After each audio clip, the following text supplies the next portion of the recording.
नमस्कार। अंतर्राष्ट्रीय खबरों के हमारे इस खास कार्यक्रम में आपका स्वागत है। मैं हूं चंद्रशेखर जोशी। इस कार्यक्रम में हम आपको इस वक्त की बड़ी अंतर्राष्ट्रीय खबरें बताते हैं, साथ ही दो बड़ी खबरों पर अपने विशेषज्ञ मेहमान के साथ चर्चा भी करते हैं। आज हम टैरिफ को लेकर अमेरिका और भारत के बीच बढ़ती तकरार और रूस यूक्रेन युद्ध को रोकने की कोशिशों पर चर्चा करेंगे और कार्यक्रम के अंत में इस वक्त की कुछ और महत्वपूर्ण अंतर्राष्ट्रीय खबरें आपको बताएंगे। लेकिन आइए सबसे पहले आपको दिखाते हैं इस वक्त की अंतर्राष्ट्रीय हेडलाइंस। ट्रंप टैरिफ पर भारत का करारा जवाब। 50% टैरिफ के फैसले को बताया अनुचित, अन्यायपूर्ण और असंगत।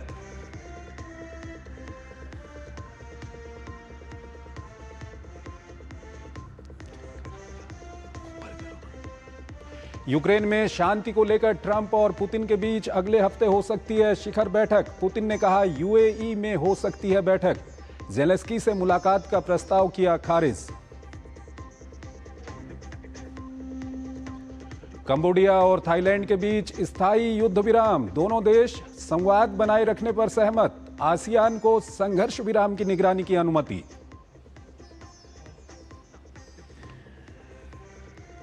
बांग्लादेश की आवामी लीग ने जुलाई घोषणा पत्र को किया खारिज। बताया राजनीति और दुर्भावना से प्रेरित। कहा इतिहास में एक शर्मनाक दस्तावेज के रूप में किया जाएगा याद।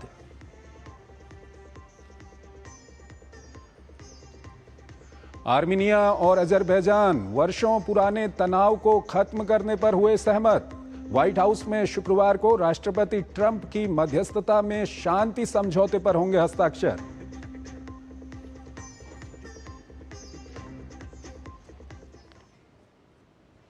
और आइए पहली खबर की ओर आपको लिए चलते हैं। टैरिफ को लेकर अमेरिका और भारत के बीच तकरार बढ़ गई है।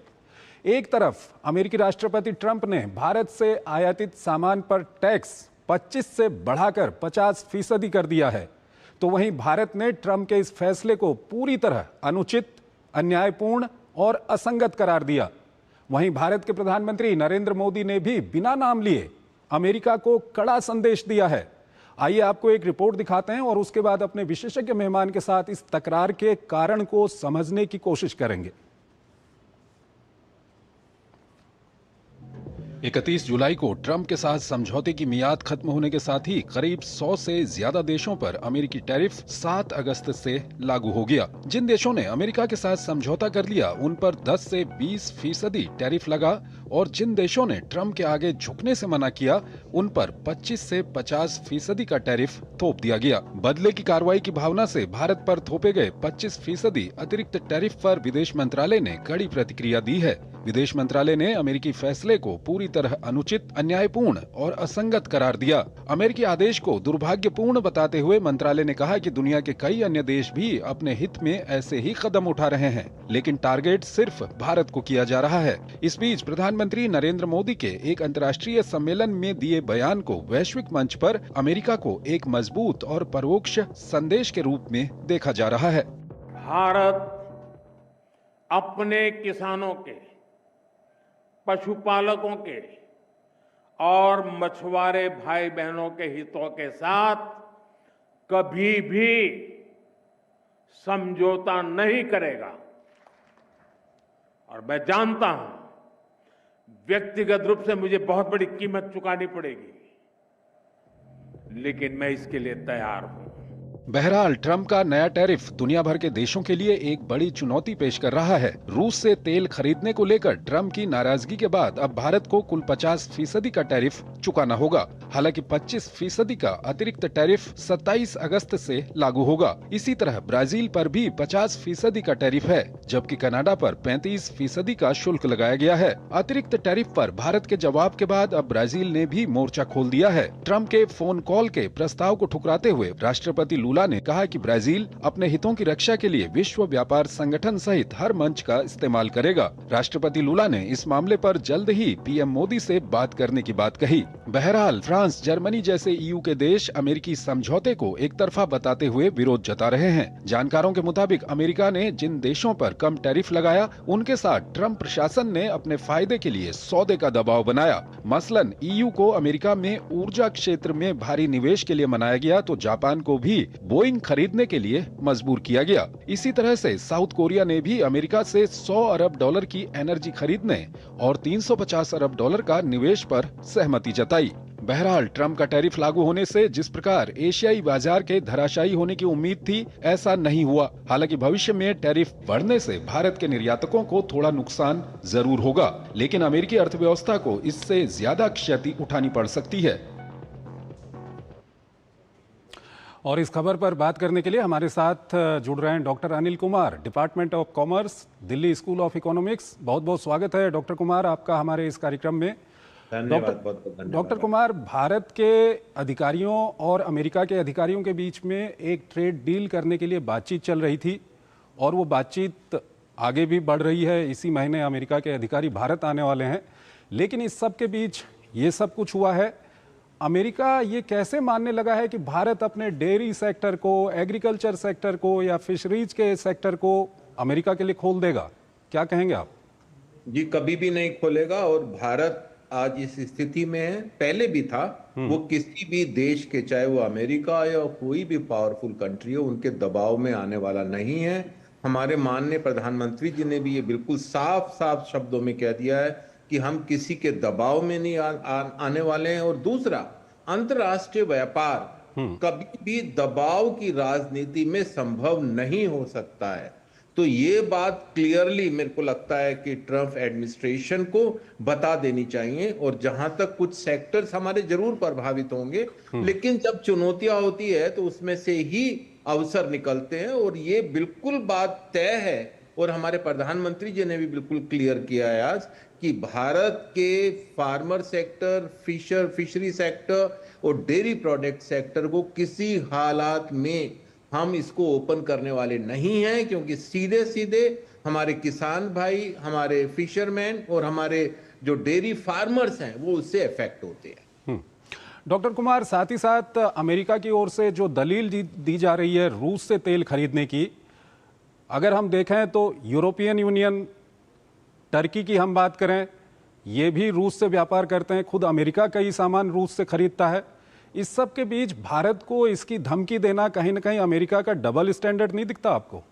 बिल्कुल, इसमें डबल स्टैंडर्ड जाहिर होता है। और साथ में मैं एक बात और कहूंगा, आज भारतवर्ष वो 20 साल पुराना भारतवर्ष नहीं है। आज हम एक बहुत ताकतशाली अर्थव्यवस्था के रूप में दुनिया के सामने एक हमने मिसाल कायम की है। आज हम सबसे तेज गति से बढ़ने वाले देश हैं और चौथी सबसे बड़ी अर्थव्यवस्था है।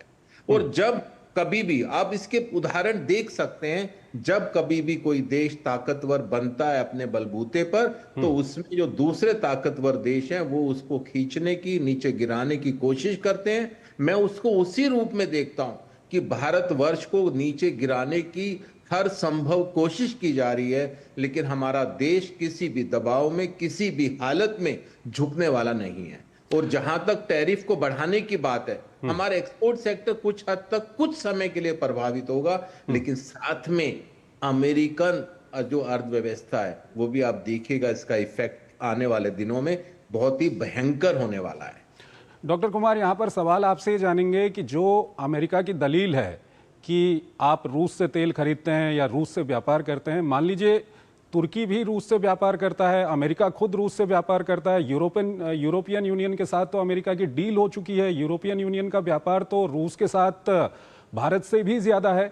अब मान लीजिए अमेरिका सेकेंडरी टैरिफ लगाता है, तो इसका नुकसान किसको होगा? अमेरिकी जनता को कहीं ना कहीं इसका नुकसान नहीं होगा क्या? क्योंकि अमेरिका का यूरोपियन यूनियन की जो ऑटो कंपोनेंट्स है आज की तारीख में तकरीबन हमारा काफी जो 32% जो एक्सपोर्ट्स है वो अमेरिका में ऑटो कंपोनेंट्स का होता है। ऑटो कंपोनेंट्स पर 50% टैरिफ लगाने का मतलब है अमेरिका में ऑटो कंपोनेंट्स वो महंगे हो जाएंगे और कहीं ना कहीं कारों की और ऑटोमोबाइल सेक्टर में कीमतों में उछाल देखने को मिलेगा। और साथ में जेम और ज्वेलरी सेक्टर में जो टैरिफ लगाने की बात है, टेक्सटाइल सेक्टर में टैरिफ लगाने की बात है, मेरे को लगता है कुल मिला के इसका खामियाजा अमेरिकन जनता को भी उठाना पड़ेगा। डॉक्टर कुमार, अंतिम सवाल आपसे पूछ रहा हूं कि पीएम मोदी और प्रेसिडेंट ट्रंप के रिश्ते काफी अच्छे हैं, लेकिन इस ट्रेड डील में जो बातचीत हुई है वो दोनों देशों के अधिकारियों के बीच में हुई है। आने वाले समय में हो सकता है उच्च स्तर पर बातचीत भी हो। आपको क्या लगता है कि आने वाले दिनों में क्या कुछ होगा? क्या ये मामला सुलझेगा या और मुश्किल होता जाएगा? देखिए, आने वाले दिनों में अभी ठीक है, जो हमारी वार्ता चल रही है वो अभी उसमें एक थोड़ा सा रुकाव विराम आया है, लेकिन वो वार्ता खत्म नहीं हुई है। तो वार्ता का हमेशा स्कोप है, और उसमें उस स्कोप के अंदर अंदर संभावना भी है कि शायद अमेरिका अपना ये कदम वापस ले ले, क्योंकि कहीं ना कहीं अमेरिकन इंडस्ट्री भी उससे प्रभावित होने वाली है। ठीक है डॉक्टर कुमार, बहुत बहुत धन्यवाद आपका हमारे इस कार्यक्रम में जुड़ने के लिए और इस महत्वपूर्ण विषय पर अपना महत्वपूर्ण विश्लेषण हमारे दर्शकों के सामने रखने के लिए।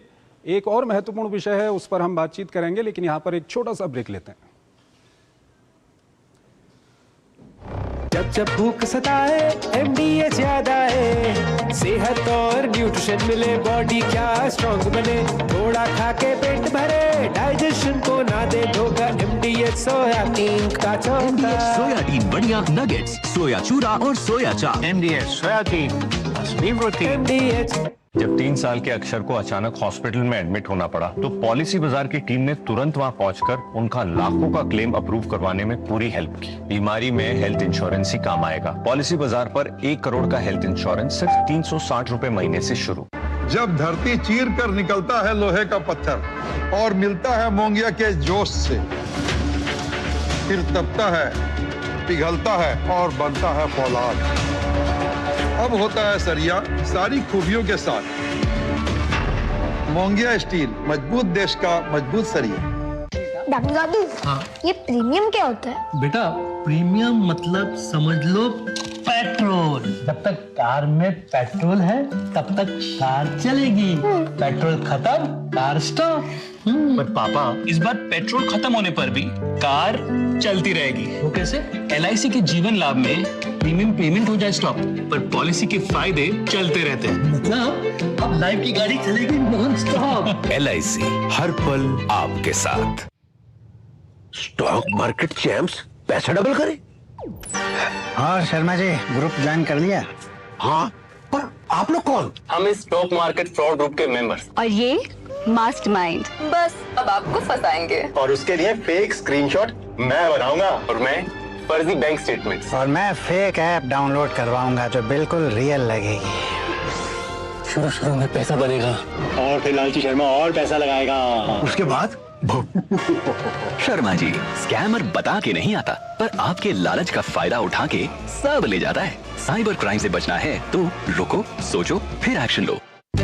हमारा डेजर्ट आ गया पर हमारी चैंपियन नहीं आई अब तक। बिल भरने के पहले तो आएगी ना। सो गर्ल्स, क्या हो रहा है? बिल हो रहा है। चल अपना कार्ड दे। पिन दे। RBI कहता है अपना पिन, OTP, CVV या इंटरनेट बैंकिंग पासवर्ड किसी को ना दे। ऑनलाइन बैंकिंग सिर्फ अपने ही कंप्यूटर, मोबाइल और सिक्योर नेटवर्क से करे। हाँ, ये खाने की चैंपियनशिप थी क्या? RBI कहता है जानकार बनिए, सतर्क रहिए। शादी का किचन महके जहाँ, गोल्डी किचन किंग मसाले हो वहाँ। गोल्डी लाई है फ्रेश लॉक टेक्नोलॉजी जो रखे मसालों को हर समय फ्रेश। स्वागत है आपका ब्रेक के बाद। रूस यूक्रेन युद्ध को रोकने की कोशिशों में एक बड़ी सफलता मिली है। अमेरिकी राष्ट्रपति ट्रंप के दूत स्टीव विटकॉफ की रूसी राष्ट्रपति व्लादिमीर पुतिन से मुलाकात के बाद ट्रंप और पुतिन के बीच जल्द बैठक होने की संभावना काफी प्रबल हो गई है। हालांकि इस बैठक में यूक्रेनी राष्ट्रपति ज़ेलेंस्की को शामिल करने पर सहमति नहीं बन पाई है। आइए आपको एक रिपोर्ट के जरिए और उसके बाद विशेषज्ञ मेहमान से बातचीत के जरिए बताते हैं कि अब जल्द युद्ध रुकने की संभावना कितनी है। परमाणु धमकियों तक बात पहुंच जाने के बाद रूस और अमेरिका बिगड़ती परिस्थिति को संभालते हुए यूक्रेन समेत दूसरे मुद्दों पर बातचीत को जारी रखने पर सहमत हो गए हैं। अपने दूत विटकॉफ की राष्ट्रपति पुतिन से मुलाकात के बाद राष्ट्रपति डोनाल्ड ट्रंप ने अपने रूसी समकक्ष के साथ जल्द मुलाकात का ऐलान कर दिया। थोड़े संयम के साथ रूस ने भी आने वाले दिनों में होने वाली इस बहुप्रतीक्षित हाई प्रोफाइल मुलाकात पर मुहर लगा दी। पुतिन के सहयोगी की ओर से कहा गया कि ये मुलाकात अगले सप्ताह हो सकती है, जिसकी तैयारियां शुरू हो चुकी हैं। दोनों पक्षों के बीच मुलाकात वाली जगह को लेकर सैद्धांतिक रूप से सहमति भी बन गई है, लेकिन इसका खुलासा अब तक नहीं किया गया है। आने वाले दिनों में उच्चतम स्तर पर द्विपक्षीय बैठक आयोजित करने पर सहमति बनी है। इससे पहले डोनाल्ड ट्रंप ने कहा था कि इस बात की अच्छी संभावना है कि वो जल्द ही राष्ट्रपति पुतिन से मुलाकात कर सकते हैं। बुधवार को विटकॉफ और पुतिन के बीच मॉस्को में बैठक हुई थी, जिसकी सराहना करते हुए ट्रंप ने इसे बहुत ही अच्छी बातचीत बताया था। उन्होंने जोर देकर कहा कि रूस के साथ अच्छी प्रगति हुई है। हालांकि इस पर अमेरिकी विदेश मंत्री ने कहा कि कई बाधाओं को दूर करने के लिए अभी भी बहुत काम किया जाना बाकी है। इसके अलावा व्हाइट हाउस के सूत्रों के हवाले से कहा जा रहा है कि अगले सप्ताह ट्रंप अपने यूक्रेनी समकक्ष वोलोदिमीर ज़ेलेंस्की से भी मुलाकात कर सकते हैं। पिछले हफ्ते ट्रंप ने रूस को युद्ध रोकने के लिए 10 से 12 दिन की समय सीमा तय की थी।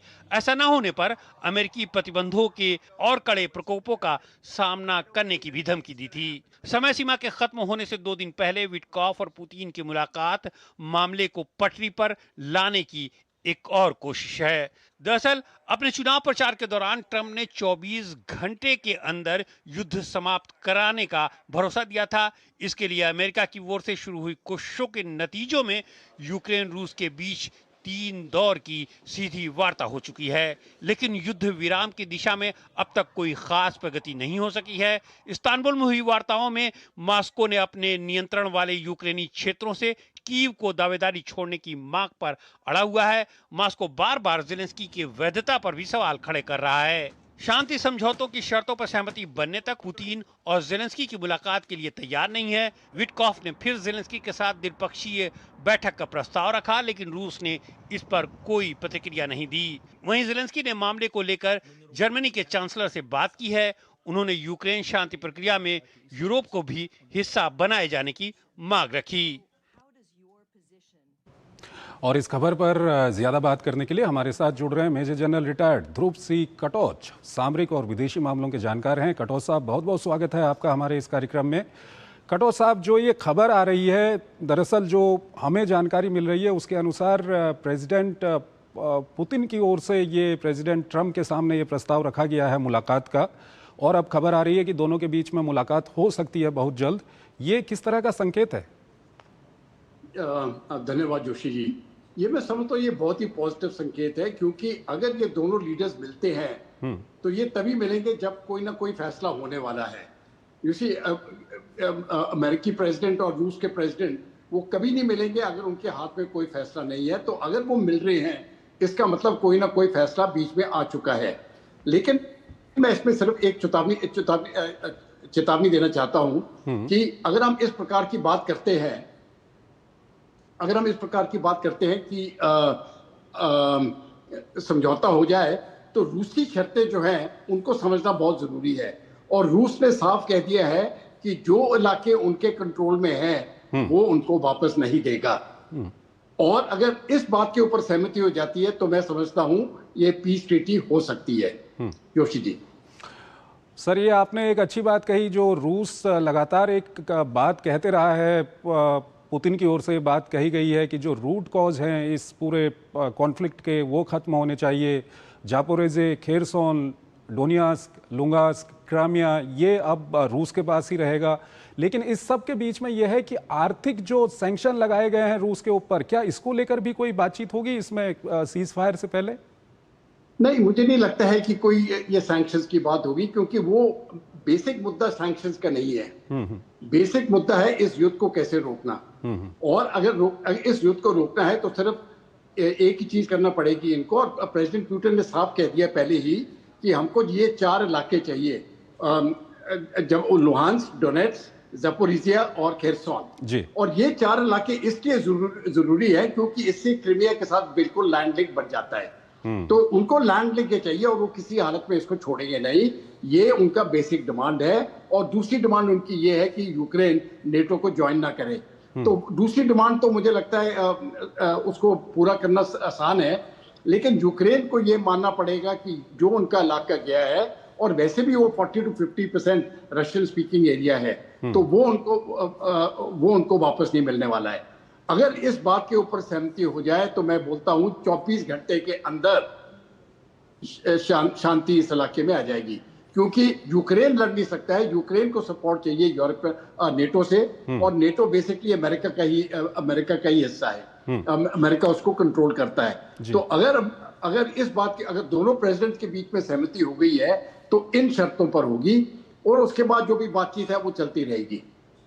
सर, इसमें एक महत्वपूर्ण पहलू ये भी है कि जो सूत्रों के आधार पे हमको जानकारी मिल रही है कि स्टीव विटकॉफ ने वहाँ पर ये प्रपोजल रखा था व्लादिमीर पुतिन के सामने कि ये ट्राइलेटरल मीटिंग हो, इसमें व्लादिमीर ज़ेलेंस्की भी शामिल हों, लेकिन रूस की ओर से मना कर दिया गया। तो ये किस तरह का संकेत?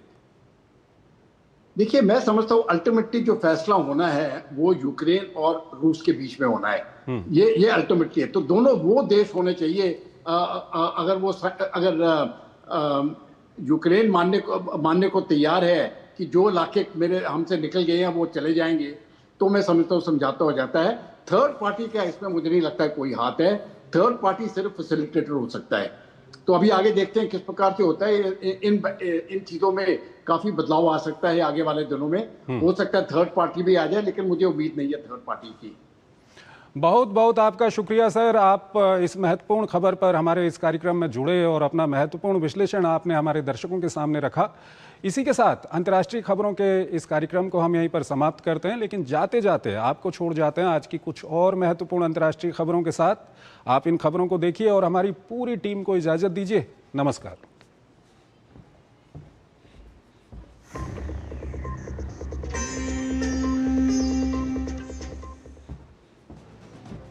थाईलैंड के कार्यवाहक रक्षा मंत्री नट्टाफोन नरकफनित ने कहा कि थाईलैंड और कंबोडिया ने क्षेत्रीय समूह आसियान को दोनों पड़ोसियों के बीच युद्ध विराम के पर्यवेक्षक के रूप में कार्य करने की अनुमति देने पर सहमति व्यक्त की है। दोनों देश संचार को खुला रखने और द्विपक्षीय तंत्र का उपयोग करने पर भी सहमत हुए हैं। अग्निशमन कर्मी फ्रांस में पिछले 8 दशकों में लगी सबसे बड़ी जंगल की आग को नियंत्रित करने के लिए गुरुवार को तीसरे दिन भी संघर्ष करते रहे। इस आग में 16,000 हेक्टेयर से अधिक क्षेत्र जल चुका है, एक व्यक्ति की मौत हो गई है और दर्जनों घर नष्ट हो गए हैं। म्यांमार के कार्यवाहक राष्ट्रपति मिंट स्वे का 74 वर्ष की आयु में निधन हो गया है। मिंट स्वे 1 वर्ष से अधिक समय से चिकित्सा अवकाश पर थे और जुंटा के वरिष्ठ जनरल मिन आंग ह्वाइंग जुलाई 2024 से राष्ट्रपति पद का कार्यभार संभाल रहे थे। दक्षिण कोरियाई अभियोजकों ने गुरुवार को पूर्व प्रथम महिला किम कियोन ही के लिए गिरफ्तारी वारंट जारी करने का अनुरोध किया। इससे एक दिन पहले ही उनसे रिश्वतखोरी और स्टॉक हेराफेरी सहित कई आरोपों पर पूछताछ की गई। ये कदम ऐसे समय उठाया गया है जब पूर्व राष्ट्रपति युन सुक योल दिसंबर में मार्शल लॉ लगाने के कारण हिरासत में हैं। इटली ने दुनिया के सबसे लंबे सस्पेंशन ब्रिज के निर्माण के लिए $15.6 बिलियन की परियोजना को अंतिम मंजूरी दे दी है, जो इटली के सिसिली द्वीप को कैलाब्रिया क्षेत्र से जोड़ेगा। डिजाइनरों का दावा है कि ये पुल भूमध्य सागर के सबसे भूकंपीय रूप से सक्रिय क्षेत्र में भी सुरक्षित रहेगा। संयुक्त राष्ट्र मानवाधिकार उच्चायुक्त वोल्कर तुर्क ने कुछ प्रत्यक्ष साक्ष्यों का हवाला देते हुए बताया कि रवांडा समर्थित M23 विद्रोहियों ने पिछले महीने पूर्वी कोंगो में 48 महिलाओं और 19 बच्चों सहित कम से कम 319 नागरिकों की हत्या कर दी।